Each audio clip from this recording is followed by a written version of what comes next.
ഓം ശ്രീ ഗുരുഭ്യോ നമ. അമ്മയുടെ ഒരു ഭക്തൻ. ഒരിക്കൽ അദ്ദേഹത്തിന് ധാരാളം ദുരാരോപണങ്ങൾ കേൾക്കേണ്ടി വന്നു. അദ്ദേഹം സംരക്ഷിച്ചവർ തന്നെ അദ്ദേഹത്തെ തള്ളിപ്പറഞ്ഞു, അവരോട് കേസ് കൊടുക്കുകയും ചെയ്തു.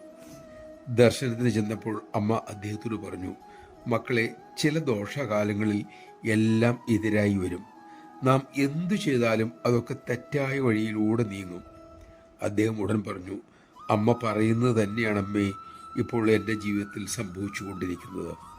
അമ്മ ആശ്വസിപ്പിച്ചുകൊണ്ട് അരുളി, മോനെ, നല്ല കാര്യങ്ങൾ ചെയ്യുമ്പോഴും ചിലപ്പോൾ അത് തെറ്റായി സംഭവിച്ചേക്കാം. എന്നാലും സത്കാര്യങ്ങൾ തുടരുക തന്നെ വേണം.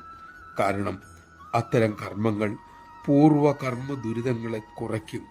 ഒടുവിൽ മോന് അതിൽ നിന്ന് രക്ഷപ്പെടാനും കഴിയും. അദ്ദേഹം പറഞ്ഞു, ഞാൻ ഫലമിച്ഛിക്കാതെ എനിക്ക് കഴിയും പോലെ സത്കർമ്മങ്ങൾ ചെയ്തുകൊള്ളാം അമ്മേ. അമ്മ അരുളി, നല്ലതാണ് മക്കളെ അത്. അദ്ദേഹം തിരക്കി, അപ്പോൾ അതിനർത്ഥം പ്രതിരോധിക്കാതെ ഇരിക്കുന്നതാണ് ഏറ്റവും നല്ല പ്രതിരോധം എന്നാണോ അമ്മേ? അമ്മ ഉടനെ പറഞ്ഞു, അല്ല അല്ല, അതങ്ങനെയല്ല മോനെ. പക്ഷെ അമ്മയ്ക്ക് അതിനാകും.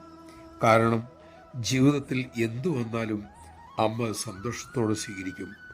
മോന് സാധിക്കില്ലല്ലോ. അതുകൊണ്ട് സത്കാര്യങ്ങളിലൂടെ സാഹചര്യങ്ങളെ അനുകൂലമാക്കാനും ശ്രമിക്കണം. നമഃശിവായ.